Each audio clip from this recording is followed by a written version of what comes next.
Okay, increased estrogen exposure in their life. So menstrual factors like early menarche, early onset menses. How early is early? It should be prior to 12 years of age or late menopause. That is after 55 years of age. All these are figures from Bailey, right? Nulliparity means never had children, or age of first child is late after 35 years. Late age of first parity.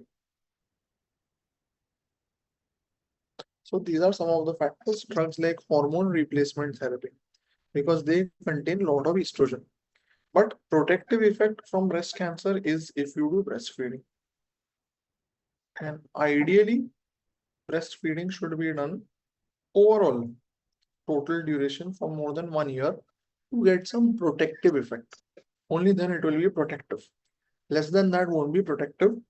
OC pills have a very low risk. Okay, so they will not be in the higher category of risk factors. Of course, alcohol consumption, obesity, prior chest radiation, hormone replacement therapy, already told you, and smoking. Okay. Apart from CA breast, what other diseases of the breast are linked to smoking? Apart from CA, this is INICET PYQ. Apart from cancer, what other diseases are linked? One is Mondor's disease, hypothesized, that is thrombophlebitis, and other is ductectasia, where you get that greenish discharge from the nipple. So these are the other diseases. This is the PYQ. Now, breast cancer runs in families. Sometimes you will get breast cancers because of some known mutations which run in families. These are called as familial breast cancers. It is because of known mutations. So what are these known mutations? You have BRCA1 gene mutation, BRCA2 gene mutation. Any known mutation like BRCA, BRCA1, BRCA2, here I use the word familial, means the inheritance is going to be autosomal dominant. Okay, like HNPCC, familial adenomatous polyposis, they are all autosomal dominant. Men syndrome, they're all autosomal dominant. They present at a younger age. Normally, breast cancer happens after 50 or 60. Here, you can get breast cancer in the 30s. They can be bilateral. They are more aggressive. Okay, like they have the typical immunohistochemistry, which is called as TNBC, triple negative breast cancer, TNBC, where when you do the immunohistochemistry, ER, PR, HER2 are all negative,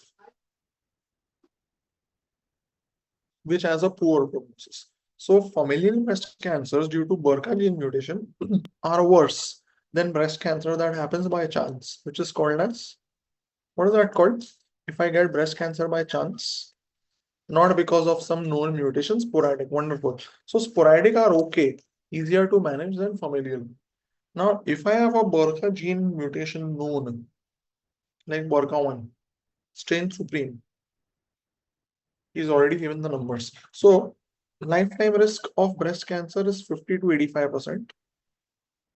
Ovarian cancer is 40 to 45%. These numbers you should know. BRCA2 gene mutation is 50 to 60%. Okay, so he made that mistake. He's written it wrongly, yeah, strain supreme. And ovarian cancer is 20 to 25%. जज्बाती होके उसने फटाफट लिख दिया, I think. And usually, if a man has a breast cancer, it is likely to be due to BRCA gene mutation. And these cancers are linked not just with breast, ovarian, prostate in men, many other cancers. So all the mutations I taught you, colonic polyposis, they are the same thing. It was not just one cancer, it was multiple cancers. Because this BRCA gene, it's a tumor suppressor gene. If it is mutated, high risk. Sporadic one was what? What about it? Sporadic one means there is no mutation. It is just by chance. Now, usually it will present in elderly women. Okay, all the GI cancer that I taught you were in elderly smoker men. These are seen in elderly women. They will come with a lump in the breast. They may have a nipple discharge. Usually, elderly woman with nipple discharge is breast cancer. Young woman with nipple discharge is ductal papilloma. This question came in the recent FMG exam. That is ductal papilloma. Okay, greenish discharge, ductictasia. What findings will tell me it is a breast malignancy? Okay, what are the findings of breast malignancy on examining the lump? One is lump will be hard. It will be fixed. You won't be able to move it. Growing very fast. There may be nipple retraction. Okay, like you see in this. Normally, nipple should be bulging out, everted. Here the nipple has gone in. Why? Reason for retraction? Why is the nipple retracted? Because of infiltration of lactiferous ducts. Okay, infiltration of lactiferous ducts. Here you can also see the skin, the hair follicles are prominent, which is called as peau d'orange or prominent hair follicles. This happens because of infiltration of dermal lymphatics. Okay, dermal or subdermal, it means the same. Huh? And don't ask, sir, if both are there in the option, then what to mark? That will never happen. It is due to infiltration of dermal lymphatics. Okay, dermal lymphatics means lymphatics which drain the dermis. Subdermal lymphatics are lymphatics which are in the subdermis, but they are draining the dermis only before you create, if both are given. Okay, if both not given. Male breast cancer is more likely in BRCA2 mutations. Rather, men who have breast cancer usually will have BRCA2 mutation. Usually. Dimpling means there is infiltration of Cooper's ligaments. Okay, so these are some of the findings. Usually, dimpling means one or two Cooper's ligaments, single one, two ligaments. Okay, so these are some of the other findings. Apart from this, person may also have axillary lymph node enlargement. Okay, axillary lymph node enlargement because of metastasis. He may have hematogenous mets. To where? Hematogenous mets, most commonly, very nice, lumbar vertebra. Okay, breast cancer is the most common malignancy in women with bone mets. Prostate cancer is the most common malignancy in men with bone mets. Okay, two MCQs, orthopedic. Now women comes with a lump like this. What are you going to do? The first step is always going to be what is called as triple assessment. Triple means every woman with a lump, you have to do three things. Clinical exam means history and exam. Imaging, like a mammogram, and tissue diagnosis. In this order only. It has to be done in this order. So if they tell you woman comes with a lump like this, with Puda orange, you have done the examination. What will you do next? Imaging. Then tissue diagnosis. So what imagings do I have? I can do a mammogram, which is an X-ray of the breast, low dose radiation. Radiation is very less. There are two views. One is called craniocaudal, other is called mediolateral oblique. Okay, craniocaudal rays are going from up, plate is down. Mediolateral oblique, rays coming from lateral, plate is medial. Okay. Usually I will do mammogram in women who have a lump, who are little senior, whose age should be more than 40 years. In younger women, I avoid mammogram, I do sonography of the breast. That is called as sonomammogram. Because in dense breasts, mammogram may pick up artifacts. Okay, it may normal tissue may look abnormal in dense breast. So in older women, I can do mammo.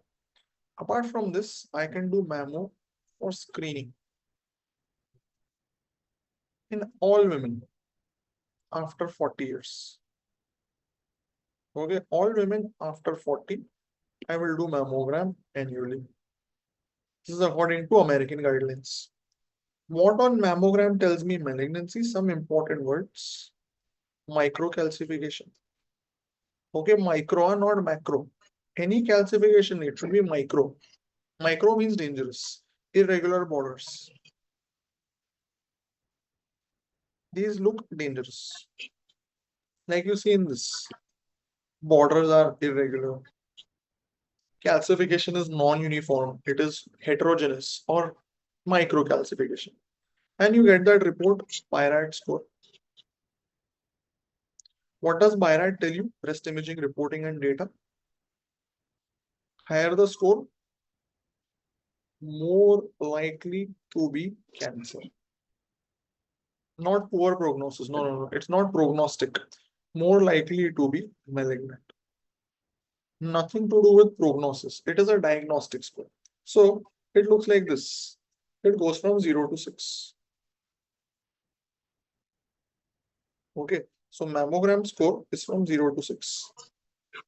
The higher the score, more. Yeah, it's a mammogram. Mammogram, correct. Breast imaging means mammogram. So higher the score, what you need to remember is BIRAT 4.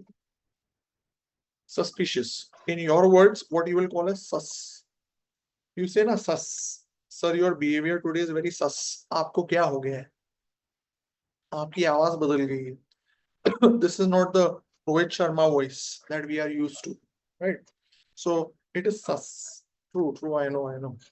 So you need to know at BIRAD 4, the risk of malignancy is very, very wide. It is between 2 to 95%. So in one of the INI CETs, they asked what is BIRAD 4A? Answer was 2 to 10%. Okay. 4B, 10 to 50. 4C, 51 to 95. So in one INI CET, they had asked this 2 years back. Okay. So remember this. And in thyroid, in thyroid, you do that THY or Bethesda, which also is from 1 to 5. THY, Bethesda. There also THY 4 equal to sus. Okay, THY 4 equal to sus. Okay, means do a biopsy. Have to do a biopsy. Compulsory. Cool. So if you study like this, it will help you recall in the exam. Sorry. Apart from this, you can do MRI breast. And MRI breast is far better than a mammogram. It is the best imaging. But I was telling you, na, you don't always need the best. Like you are learning surgery from me, but you will say, sir, you are not the best till I'm doing with you. Just generosity. You are very benevolent. Seek lo, sir, sir. You are, so I am like mammogram for you. Low dose radiation, give you the clue 0 to 5, 0 to 6. काम हो जाएगा. Or mission glasses. है ना? It's like that. So MRI is best, but do we need MRI always? No. Don't need MRI. Done only if you need something very specific, like person is having recurrence after mastectomy, scar recurrence. You want to look at it better. Okay, recurrence after mastectomy, or the woman has implants, or you are looking for multicentric lesions, diffuse lesions, which are spread out. Multicentric or diffuse lesions. Or if the woman has a BRCA mutation, BRCA positive or high risk. Because if she is high risk, she will get cancer at a young age. In her, you will do screening MRI. Okay, you will do screening MRI from the age of 30 years. Okay, Books say 25, 30. Sebastian says 30, so I'm giving you this 30 years wala number. In other places, you will also hear 25. But 30 years is what is given in Sebastian. Okay, so these are the scenarios where you will do MRI. Implants. So if you have had a breast augmentation because of implants, and now patient says there is some problem, she feels there is a lump or something, then you will do a MRI.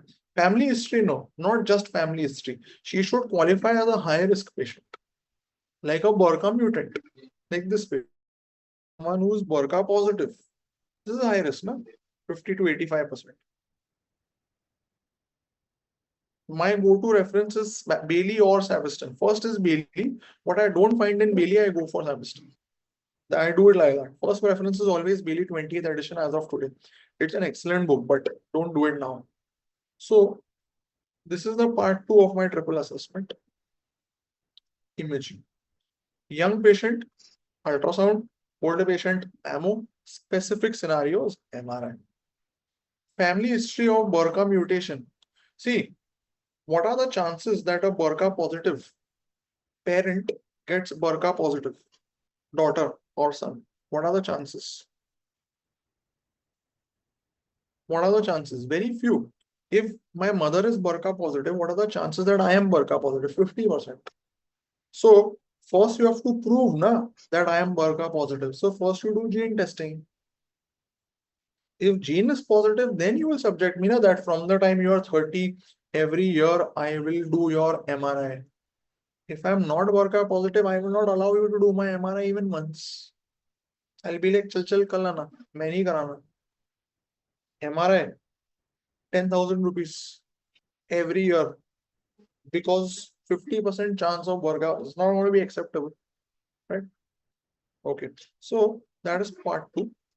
Part 3 is tissue diagnosis, where you can do either a fine needle or a core biopsy. Core biopsy is preferred. Okay, you will always prefer core biopsy because you get full tissue in it. And with this device, this is called as a true cut biopsy gun. With this device, you take the core biopsy. After this, you will come to know it is a ductal carcinoma, what type it is. Then you want to look at staging metastasis like you did in esophagus, stomach, colon, rectum. So for local spread, you will do CCT thorax. For distant bone mets and all, you will do PET scan. See the similarity. Also, when we do urology, it will be like this only. Uro cancers are the same. They are like GI cancers. Okay, logic will be the same. So this is how you come to know the diagnosis and the metastasis, so that you come to know the T and M stage. And I don't need to tell you how important this is. INICET is पे question आया था. Both the FMG exams last year had the question on this. INICET also. And it's very easy. T stands for tumor size, and I'm leaking one question on this in END. And many GTs you will get question on this. END I've put one question on this. Okay. So T is for tumor size. Breast cancer with lumbar pain. You have diagnosed breast cancer. You want to do metastasis. You will do PET scan. You will do. Of course, you will do PET scan. Goes without saying. But again, don't go if then else. When is END? Whenever Shubham allows me to keep it between Friday to Sunday, because I have to fit it with some other teacher's class now. So I have to take permission. FNAC is fine needle aspiration. Okay. So what is this T1, T2, T3? T1 size less than 2 centimeters. T2 2 to 5 centimeters. T3 more than 5 centimeters. T4A invasion of chest wall. What does this mean? Invasion of chest wall. It should invade serratus anterior, or it should invade ribs or intercostal muscles. Not pec major. Pec major not counted. Then T4B, that is skin invasion, ulceration, orange, less than 1/3. Less than 1/3 skin. Pec minor you can't assess clinically. Okay, satellite nodules. All this is T4B. Not included. This is ionized. Not included. Any nipple changes, nipple retraction, dimpling are not included. Only Peau d'Orange is included. T4C, skin and chest wall both. T4D, inflammatory breast cancer. How will you know it is inflammatory? There should be Peau d'Orange or skin inflammation affecting more than 1/3 of the skin of the breast. Or on biopsy, you come to notice inflammatory breast cancer. Okay, but in the exam, they will talk about Peau d'Orange, and this has the worst prognosis.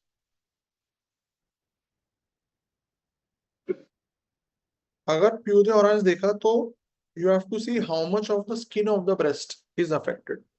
It should be less than 1/3, then it is T4B.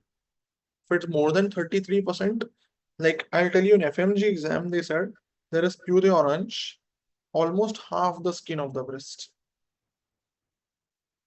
और उसका they had asked the T stage. So that was T4D. This was asked in FMG exam in Jan 2023, 2 years back, this question.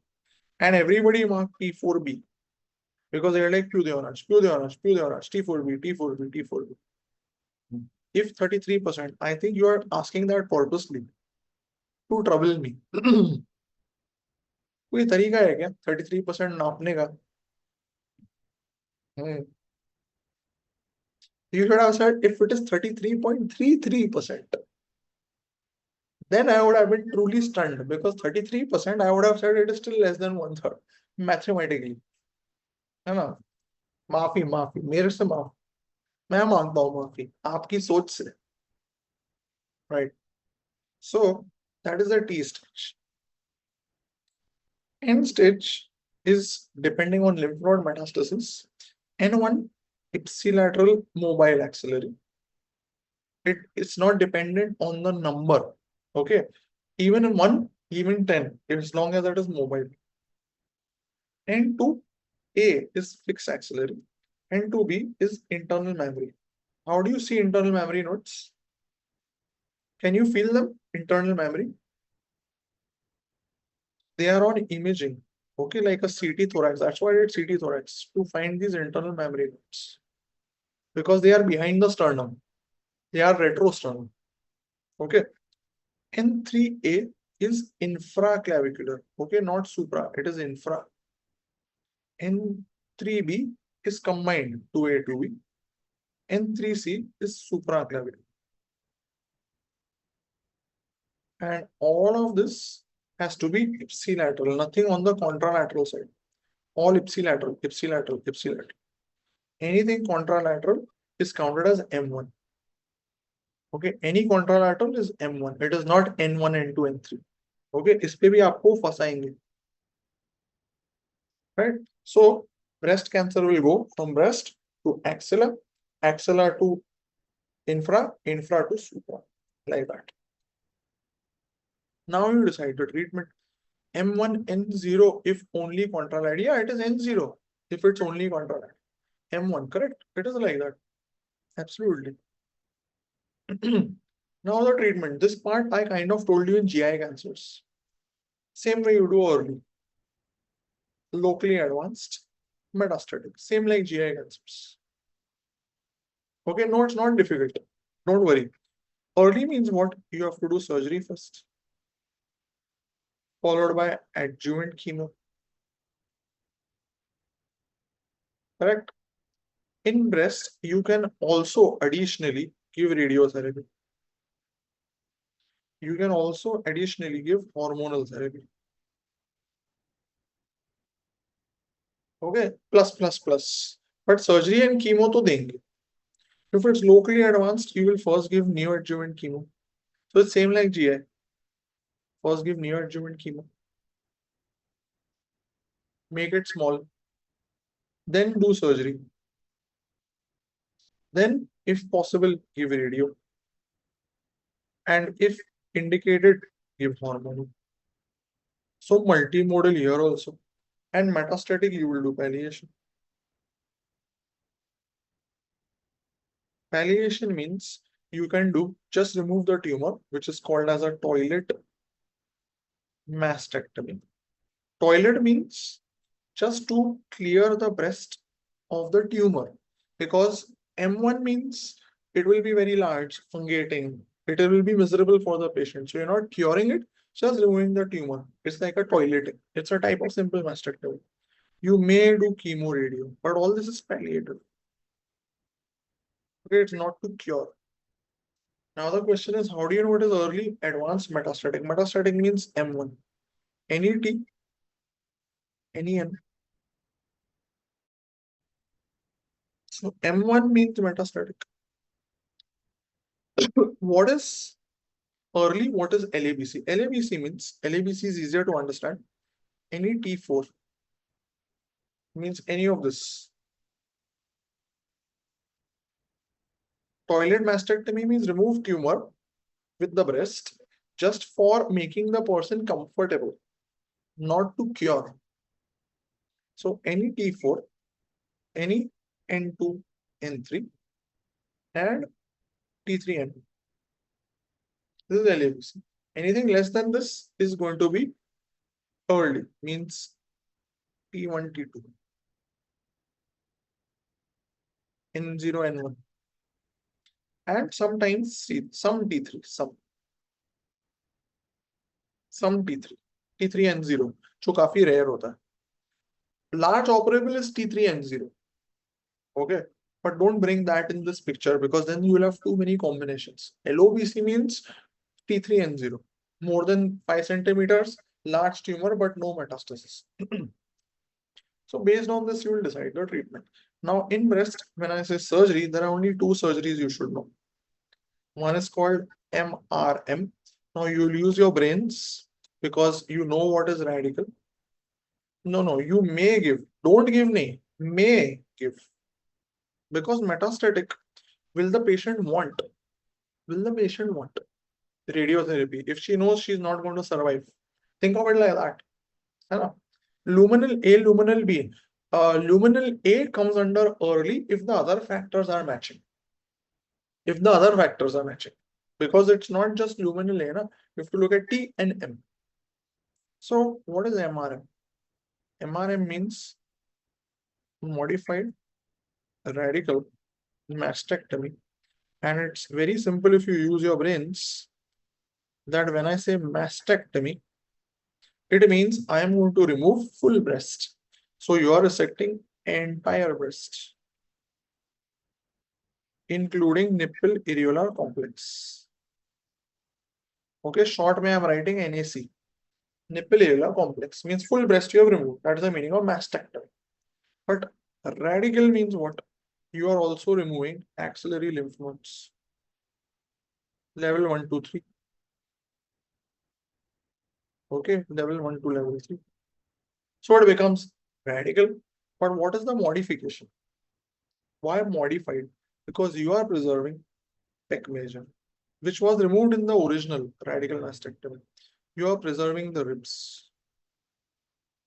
That is why it is modified radical. Like how you do MRND, modified radical neck dissection. You don't remove the sternocleidomastoid muscles, spinal accessory nerve. Same logic is the same. Everything else you have to protect. Huh? So nerves and all you have to protect. It's not something you are preserving. Those you are protecting. कि भैया नस नहीं cut जाए. नस तो obviously नहीं कटनी चाहिए. That is logical, right? So most common complication of MRM is seroma formation, seen in almost 30% cases. And most common nerve injury is intercostobrachial nerve, which is okay, doesn't cause much problem. Other nerves can get injured, serratus anterior, thoracodorsal nerve. Those should not get injured. Those have to be protected. Sometimes you can get an arm swelling, which is lymphedema. But if I get an arm swelling with nodularity after 10 years, this is the FMG question. After 10, 12 years, means after many years, that means the person has gotten a lymphangiosarcoma. Okay, that means the person has gotten a lymphangiosarcoma, also called as Stewart-Reeves syndrome, which is obviously a dangerous condition. If she gets only arm swelling after a few weeks or months, that is lymphedema. That is all right. She gets lymphangiosarcoma, you have to do multiple things like resection and chemotherapy, depending on the stage. So sarcoma is treated like any other sarcoma, surgery, chemo, right? So that is something that should not happen. आज के ज़माने में it's quite rare. So one surgery I have is MRI. But if the patient says, doctor, I have a very small tumor, why do you remove my full breast and axilla? Keep my breast. I don't want to lose the full breast. So what can I offer her? I can offer her breast conservation therapy. Okay, breast conservation therapy. And the word therapy is important because it's not only surgery. Three things have to be done. All three have to be done. One is I remove only the tumor, not the full breast. Okay, full breast nahi nikalunga. I will remove only the tumor. Let's say this is the tumor, छोटी सी tumor. So I'll remove it with a margin of tissue like this. Keep the rest of the breast intact. This is called as a wide local excision. And I take a 1 centimeter margin grossly. Okay, this is grossly. Grossly 1 centimeter margin. Microscopically 1 millimeter. If I have frozen section, 1 millimeter. I have to decide what to do about the axilla. Okay, to be decided. And I have to give radiotherapy.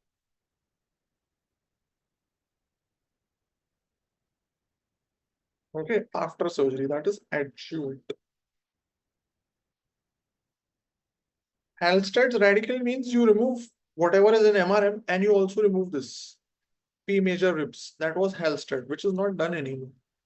You also remove pec major ribs. Anyways, so I have to do three things. Do a wide excision, decide about lymph nodes. Here it is not compulsory. In MRM, it is compulsory. In MRM, it is compulsory. And I have to give radiation, compulsory. Now, what about the axillary lymph nodes? To remove or not? I have two choices or two scenarios. If they are enlarged, cross margin 1 centimeter, cross margin, then I will remove. Okay, remove all axillary nodes. But if they are not enlarged, only in this case, I will do what is called as sentinel lymph node biopsy. Please be very certain about this point.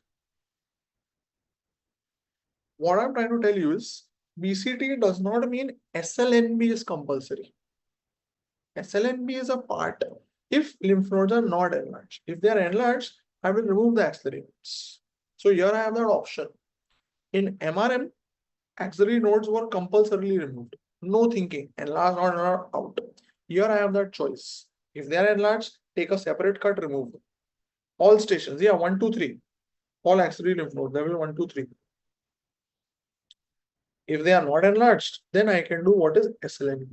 Now, what is SLNB? It is done only if the person is having a no lymph node enlargement. Okay, it should be no lymph node enlarged. SLNB is sentinel lymph node biopsy, which means N0 status. It's not only for breast cancer. Apart from breast, it can be done for N0 penile cancers, for N0 melanomas, and nowadays for N0 oral malignancies. N0. Again, the keyword is N0. No, not testicular. So how do I do it? I inject this dye around the tumor before I do the wide excision, that is methylene blue or isosulfan blue.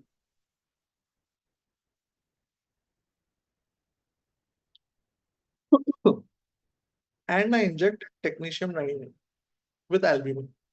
So all this I inject around the tumor in the peritumoral skin. So what will happen in this dye? will enter the tumor lymphatics and it will go to the axillary lymph nodes. Maybe after 5 minutes, 10 minutes, it will go to the axilla. What am I going to do then? After 10-15 minutes, I will take an incision on the axilla, identify the node which is either blue or which is having radioactivity. The node which is blue or the node which is radioactive, if they are different, then all of them I will remove and send for a frozen analysis. I will send them for frozen section. Means 15-20 minutes, histology, pathology will be done. The pathologist will tell me, okay, this has cancer or it doesn't have cancer. So I look at these nodes for evidence of cancer, for metastasis. If pathologist says metastasis is present, that means 1 or 2 nodes have cancer, all nodes have to be removed. Remove all axillary nodes. Okay, then you are going to remove all axillary lymph nodes. If he says no metastasis, close the axilla. No need for removing axillary lymph nodes. So when am I not removing nodes? If the person had an N0 disease, I did SLNB and SLNB also showed no metastasis.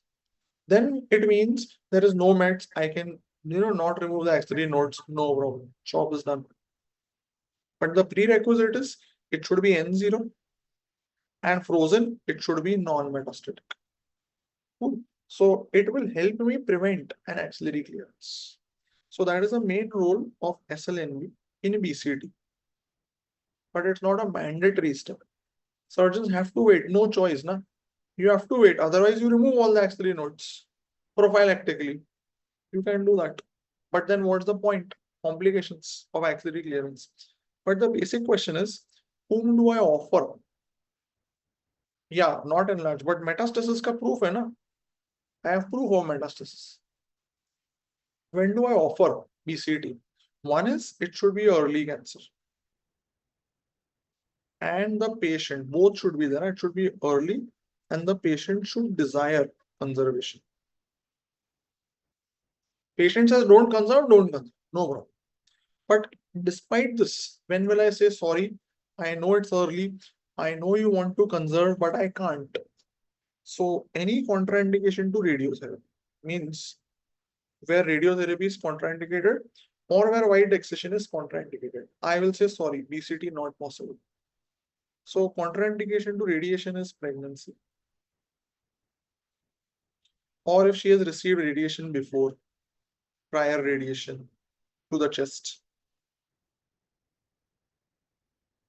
Or if she has connective tissue diseases. In these conditions, radiotherapy is contraindicated. If the tumor is very large, where it is not possible to conserve breast, or tumor is multicentric, in these cases, I may have to avoid a breast conservation. ठीक है? LABC में तो मैं offer भी नहीं because it is not recommended. So if I ask you in this slide, if it's early breast cancer, both options are available. I can offer BCT, I can offer MRI. But here in LABC, I would prefer MRI. It's not absolute, but I would prefer MRI. Right? This is how you think. If person is undergoing BCT, then she will get radiotherapy also. If she has lymph node mets, then also she gets radiotherapy. So basically surgery, chemo, radio, almost she got in early cancer. Hormonal she will get if she is ER/PR positive. So hormonal भी मिल गया. Yeah, adjuvant chemo is so separate. That is done in everybody. Okay, that is separate. I am saying despite, apart from that, she will get. No, N2 is LABC, na? Dost. N2 many years. That is one. Parachest radiation, because you can't keep giving radiotherapy again and again. Then there are risk of other problems in the chest. In pregnancy, is it advisable to wait? No, if the question is pregnancy, answer will be MRM. Okay, pregnancy MRM. Don't mark BCT. Don't say wait for her to deliver. That's not going to be the answer in the exam. Then breastfeed, other breast. Other breast is there, no? Right. So, OHA. Most of the answers are in front of you. You just have to look. I'm telling you, if you understand surgery, you won't have to think too much. You have your logic in place, you are sorted. Okay. So who gets breast abscess? It is seen usually during lactation, young breastfeeding. Okay. And the risk factor is if there are existing nipple cracks, cracked nipple, because that will allow the bacteria to enter. The bacteria that causes mastitis is Staphylococcus. So when the baby starts breastfeeding, the Staphylococcus enters the skin and it causes inflammation, which is called mastitis. So in mastitis, there is only inflammation, means there will be redness plus pain, some little bit pain, low grade fever, not very high. It is just inflammation. The skin will just be little red and tender. The treatment for mastitis, antibiotics. Okay, she continues to feed. Breastfeeding is not contraindicated. It is not duct inflammation, it is skin inflammation. Duct को कुछ नहीं हुआ अभी तक. This is the skin which is inflamed. It's a type of cellulitis. So antibiotics like amoxicillin, cloxacillin are going to be given. But if you don't treat it properly, or it happens again and again and again and again, then she gets a breast abscess, which can affect skin subcute and the parenchyma. Abscess can affect the parenchyma. So in abscess, there is going to be pus collection. So the woman is going to have more grave findings, like severe pain. The pain gets worse. High fever. There will be a lump, which will be tender, like this. Tender lump, throbbing pain, fluctuant. Yeah, it may be fluctuant. Correct. So these are all very grave findings. Yeah, now it has become pus collection, like liver abscess. Retraction, no, normally no. That is in ductictasia. So how do you diagnose it? You will do ultrasound because you want to confirm there is a collection and you want to see quantity of collection. You want to quantify it. Based on the quantity, you will determine the treatment. This is from Bailey, the treatment that I'm giving you. Older PYQs will give different answer. Small, you will do multiple aspirations. Small collections, you can aspirate. And of course, you will give antibiotics. Goes without saying. Antibiotic to the. But if it is large, more than 30 cc or more than 3 centimeter, then the treatment is this. This is called as suction catheter drain. This is from Bailey. It is called as suction catheter drain. You can do IND, but if this option is there, then go for this. Because the advantages, you can see, IND means you would have made a big cut over here and drained the pus. Aspiration can try multiple times, not necessarily two. Can try multiple times. 2 times was earlier guidelines. The advantage here is I am not taking an incision. I am just making a small hole, putting this tube so that it sucks out the pus. So the advantage is she can still breastfeed. She can continue to feed from the same breast. This photo is from Bailey. Exactly this photo. In the next photo, the baby is feeding from the same side. You know what this drain is, no? What is this drain that you are seeing? Earlier it was 2. Now they have not given any number. This is a Romovac suction drain. It is a type of a closed suction drain. Any other closed suction drain, apart from Romovac? Jackson Prime, JP drain. Yes, JP drain is also closed suction. All right. So these are some of the things you should know. Breast abscess is very popular in FMG exams. I feel now it will come in your exam also. It's quite a popular topic. And this is all new. This is all Bailey 20th edition. In Bailey, this chapter is written by an Indian author. So I expect इसमें से चीजें आ सकती. Drain how long? Till the pus stops coming. 5-6 days. No.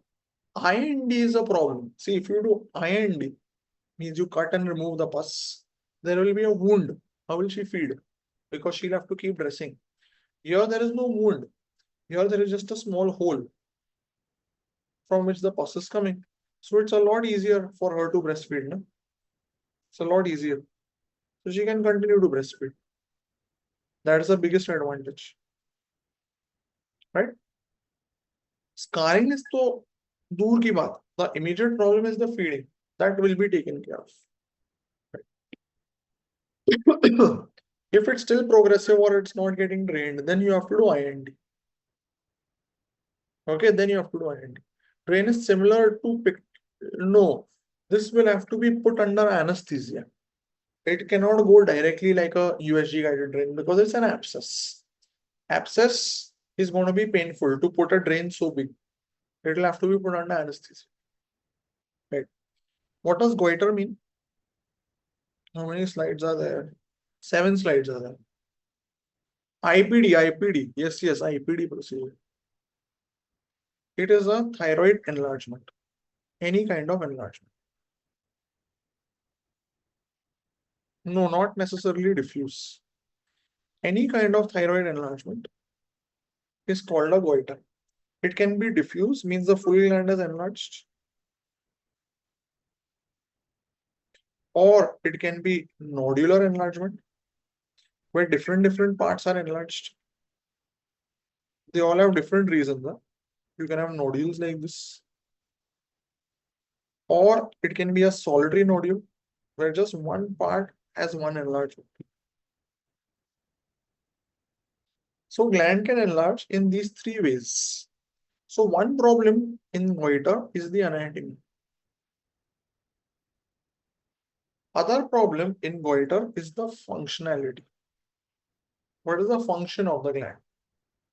Is the gland hypo? Is the gland euthyroid? Is the gland hyper? If the gland is diffusely enlarged and the person has low thyroxine, that means something is killing the gland. Those are antibodies like Hashimoto. Because in Hashimoto, antibodies suppress the gland. Or it could be iodine deficiency. Or it could be fibrosis, which is called as Riedl's thyroiditis.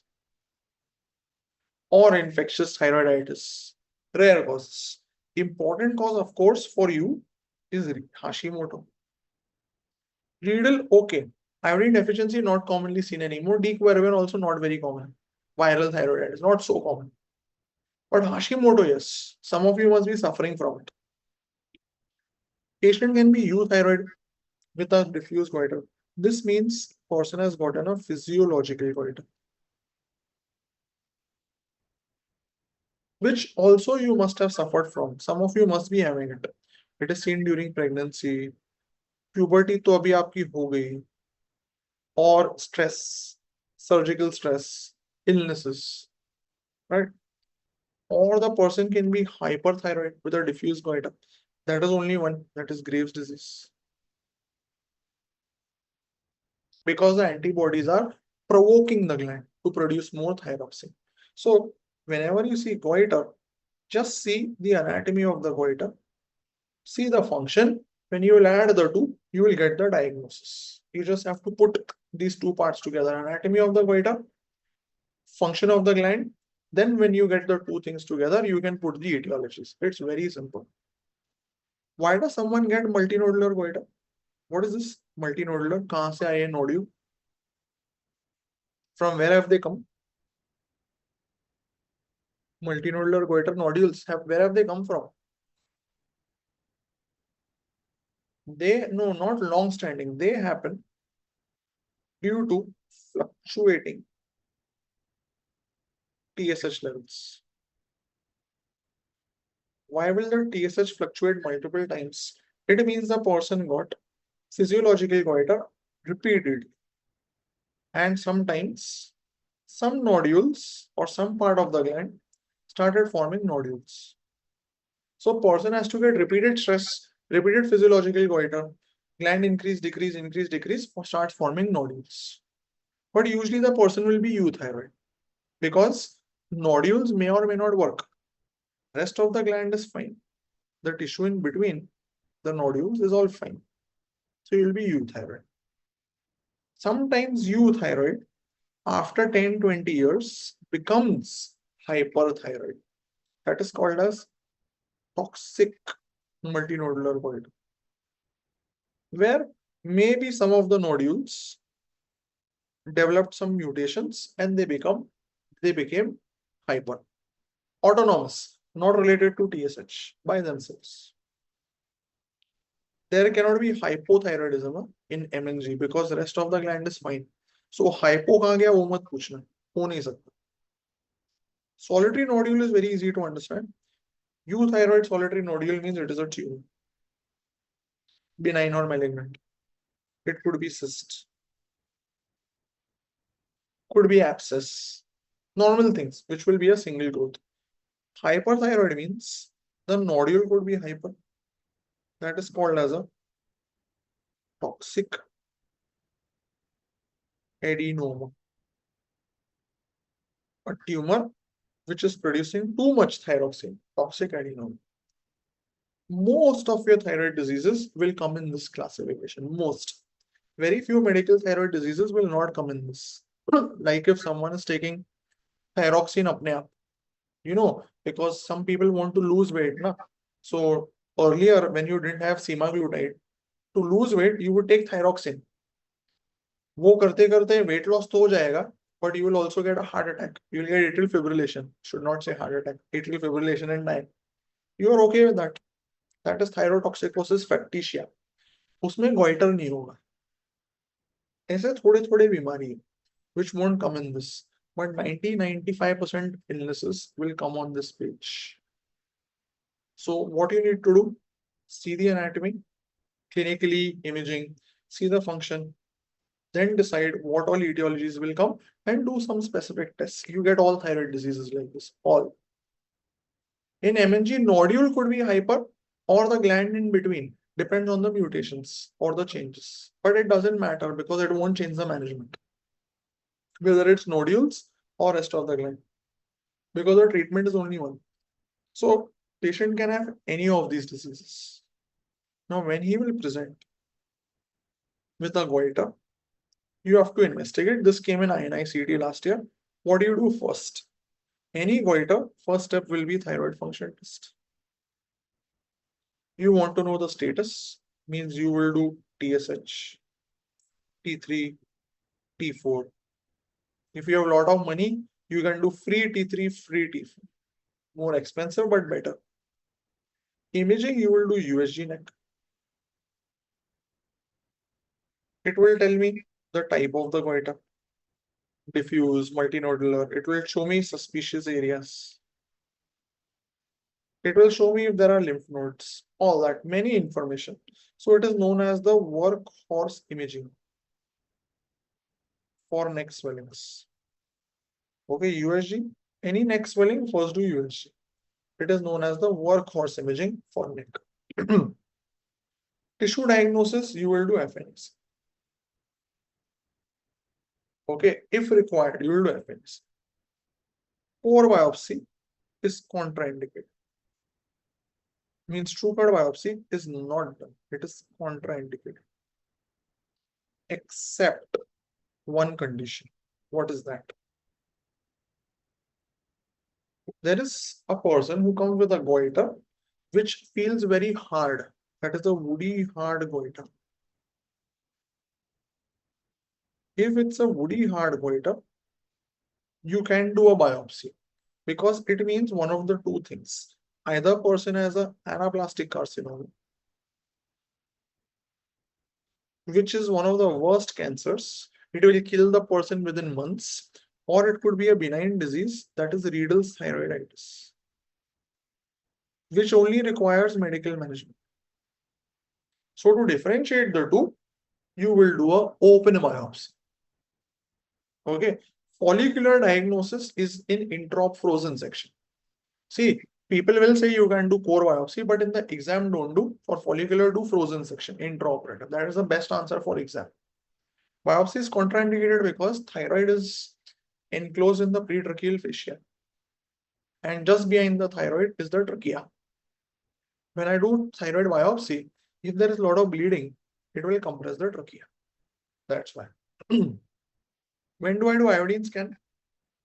Do I do it always? Radioiodine scan. Only two indications. Actually three, but हमारे काम के there are two indications.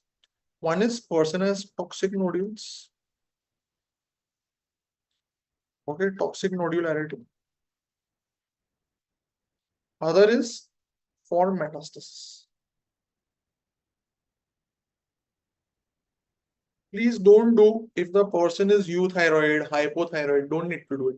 Only toxic nodularity means these two conditions. Toxic MNG, toxic adenoma. People do it in graves also, but not really needed. Do we know nodularity on USG? Yes, that's why you're doing USG first. So if USG shows it is multinodular and he is hyper on TFT, or he is hyper and he has a solitary nodule, in that case, you will do a radioiodine scan. Otherwise, not needed. Okay, answer this. Ectopic thyroid, yes, that's the third indication, but that's very rare. Ectopic thyroid is very rare.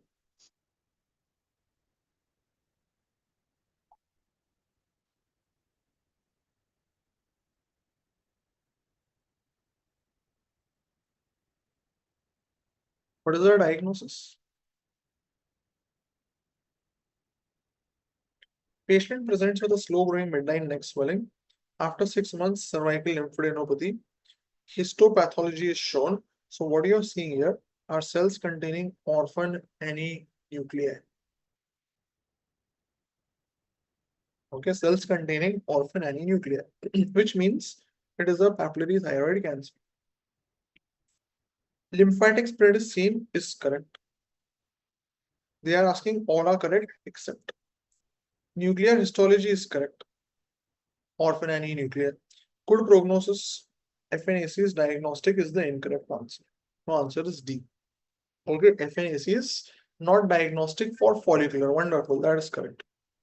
So, thyroid cancers, there are 4 types, but the most common type, which is seen in most of the patients, is papillary. It is a good cancer. 80% people have this. The risk factor is a prior neck radiation. These are usually multicentric. They show metastasis to lymph nodes, typically level 6, also known as central lymph node, also known as pretracheal lymph node, also known as Delphian lymph. You must know these names. Huh? They ask this in the exam. And apart from orphan ani nuclei, it shows these. These are called as Samoma bodies. Okay, these are called as Samoma bodies, which is not specific. It's a type of calcification seen in many other cancers also. So this cancer is very easy to diagnose, even easier to treat. If it's a low risk tumor, now this what I'm telling you, this is a little new because a question came in INI-CET. If it's a low risk tumor, then you will do a hemithyroidectomy. If it's a high risk tumor, you will do a total thyroidectomy. Okay, you may have to do a level 6 removal also, plus minus level 6 clearance, because this has lymph node mets. Now, what is high risk tumor more than 4 centimeter? Spread outside thyroid, radiation induced, familial, multifocal. Now, why am I telling you this? Because in the last INI-CET, They asked a question. Person has a papillary thyroid cancer. He has history of prior neck radiation. What is the treatment? And they had given the other findings. Answer was total thyroidectomy. I'll tell you a very simple rule. Very simple. If they say papillary thyroid cancer treatment, go for total thyroidectomy. 90% you will be right. Okay. Because less than 4 centimeter tumor आएगा क्या? Will you get such a patient? No, you won't get. So anything off in a papillary thyroid cancer, go for total thyroidectomy. Okay, don't think too much about it. And left lymph node you will remove will be level 6 Delphian node क्योंकि उसी पे spread होता है. Don't have to remove other nodes. Follicular thyroid cancer is the second most common cancer. It is seen in people who have long standing goiters. Iodine deficiency goiters. Always need plus minus. Plus minus. Okay. So not always, no. So people who have long standing MNGs can get a follicular thyroid cancer. This will metastasize to bones. Typically thoracic vertebrae or skull. And FNAC can't differentiate benign from malignant. Okay, it can't differentiate benign from malignant because you need a core biopsy, which you won't do. There is a variant called Hertel cell, which has a poorer prognosis. It shows lymph node mets also. So you do FNAC, you see follicular cells. You don't know benign or malignant. For proving malignancy, what I need to see is I need a tissue which should show these normal follicles. It should show these cancer cells which are going through the capsule. This is the capsule. They have to breach the capsule or they have to enter the blood vessels. So carcinoma means there should be capsular or vascular invasion, which I can't see on FNAC. So what do I do to treat a follicular tumor? When patient will come, he will say he has a swelling. You do FNAC, it will show follicular neoplasm. So it will show on FNAC THY3 means follicular. You can't differentiate with benign or malignant. So what do? You do a hemithyroidectomy. Means जहाँ पे lesion है, only remove that much thyroid. So you do hemithyroidectomy plus frozen. So someone is asking, na, will surgeon wait? He will wait. So he removes half the thyroid, waits, neck is still open, patient is under anesthesia. It goes to the pathologist. Pathologist will call and say, doctor, what you sent, it showed cancer. What will you do? Remove the rest of the gland, total thyroidectomy. So treatment for this also is total thyroidectomy. But here you don't have to do lymph node clearance because this does not have lymph node spread. Total thyroidectomy is enough. If it is benign, means adenoma, not carcinoma, then that's it, stop. Nothing more needs to be done. Job is done, काम खत्म. ठीक है? So this is how you are going to manage papillary and follicular thyroid cancers. I will just tell one point, what you do after this. After you have done total thyroidectomy, there will be no lymph node spread in this. After total thyroidectomy, whether it was papillary or follicular, what will you do after this? You need to do one test.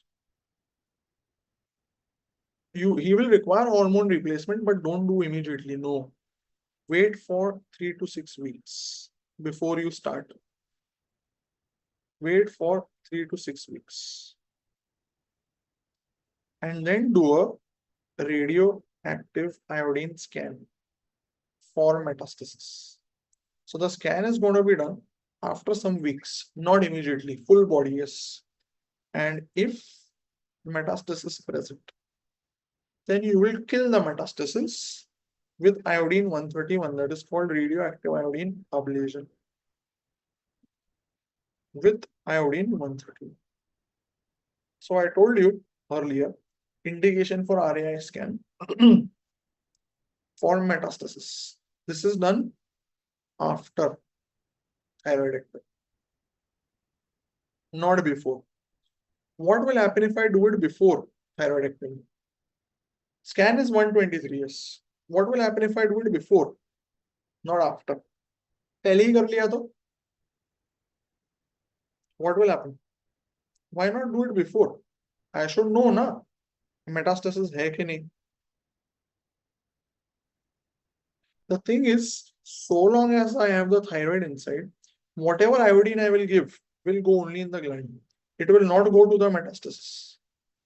Gland will take up everything, which is why first remove the thyroid. First take it out. Then do the scan. The metastasis will be better picked up. Okay? And once you are done with this, then you can start the thyroxine supplement. Right? Ahi baat samajh mein? And the why wait? So that the TSH increases. Because once the TSH will increase, it will help the radioiodine go into the thyroid metastasis. Okay, so it will help you wait for 3 to 6 weeks. Then you do the scan. And if there is any metastasis, it will light up. If the gland is still inside, then all the iodine will go in the gland. It will not go in the metastasis. So this increases the sensitivity. Okay. And the last part, complications of thyroidectomy. Very popular topic for INI CET. 2-3 complications you should know. One is hemorrhage, which will happen usually within 24 hours of surgery. Okay, not even 24 hours, it's actually within a few hours. This is called as reactionary hemorrhage. Because some ligature slipped, person coughed, he started bleeding again. So what will happen? Person will complain of breathlessness. He will start choking because the bleeding will compress the trachea. So he will be breathless due to clot compression. The clot is compressing. What will you do next? Because now the person is choking. Immediately you will shift him to OT. You will intubate because he's choking. His airway is getting compromised. Once he is in the OT, you have intubated. Now give anesthesia or whatever. Open the wound. Wound is re-explored. Remove all the sutures. Do a wound exploration. Drain the clot and check for bleeding. Okay, check for bleeding. If you don't, airway obstruction will kill him. I told you, right? Least time to death, airway obstruction. So one is this, and this will normally present 1 to 2 hours. 24 hours बोलते हैं, 1-2 घंटे में हो जाता है.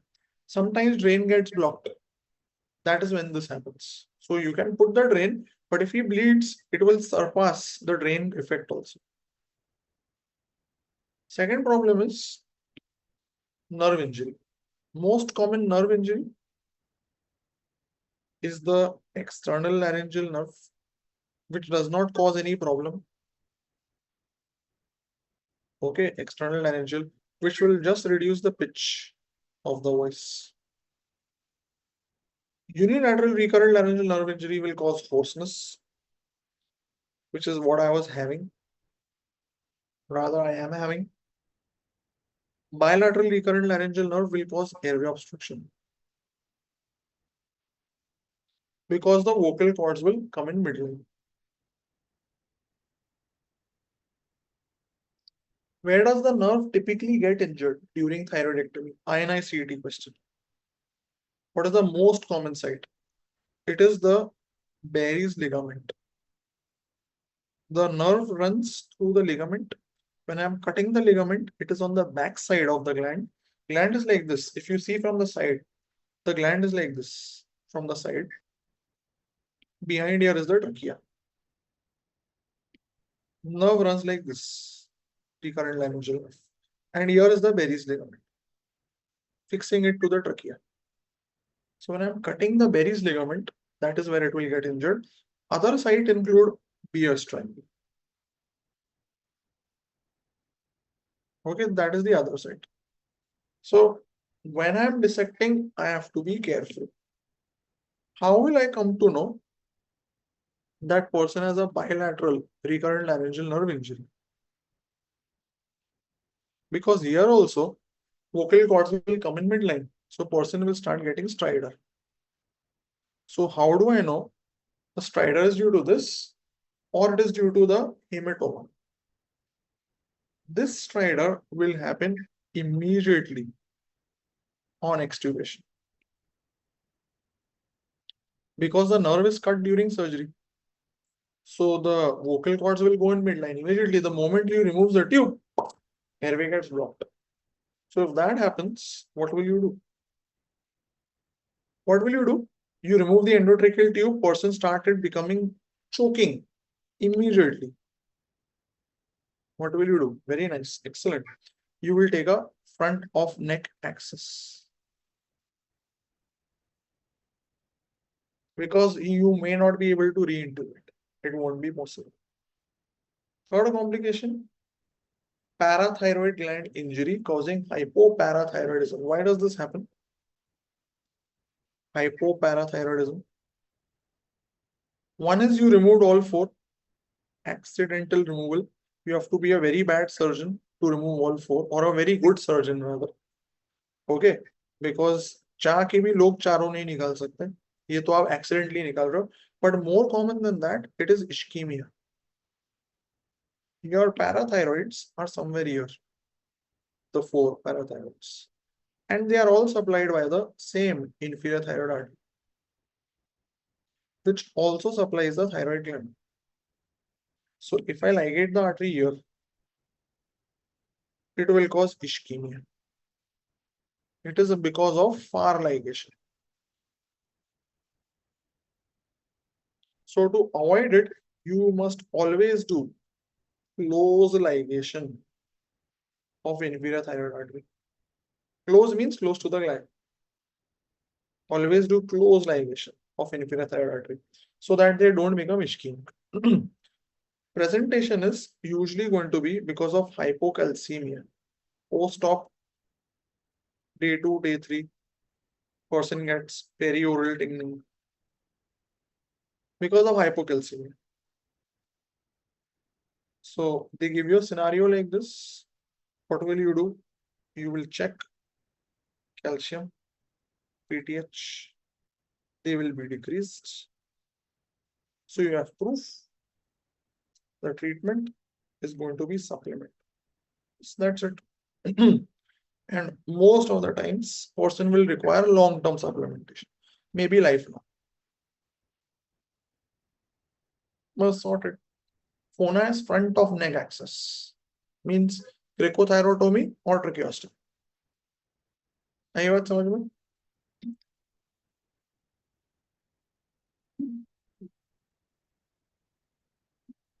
If the recurrent laryngeal nerve is cut, it will be during surgery. So what will happen? The moment he is extubated, the vocal cords will collapse. So he will be breathless immediately. In the first scenario, he will be breathless after some hours because bleeding happens a little late. Reactionary hemorrhage. That's how you differentiate. It's a timing. Okay, cool. So we are done. A decent time. Next is going to be day after tomorrow. That we will do urology and good amount of general surgery. Is it so? It can be difficult to extubate. Yes, yes. There is a scope of PET scan. No, there is, but not in differentiated. That is in medullary thyroid cancer. उसमें होगा because that will not have radioactive iodine uptake. Right? So Wednesday will be day 3.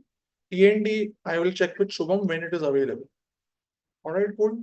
Take care, guys. Why wait till TSH increases? Because when TSH will increase, it will help the iodine go into the metastatic tissue. It pushes the iodine. so it's easier to pick up. How to manage stridor post-op? You get front of neck access. We don't do, no. If it is THY 1 or 2, you don't need to. Only for THY 3, 4, you will do. When is your time of class? Same 5:30. No, you can do, but you don't do before thyroidectomy. Here you do post thyroidectomy. Okay. All right, guys. Take care. Have a good night. Any topic that you want, which I don't cover on day 3, let me know. We'll do it in END.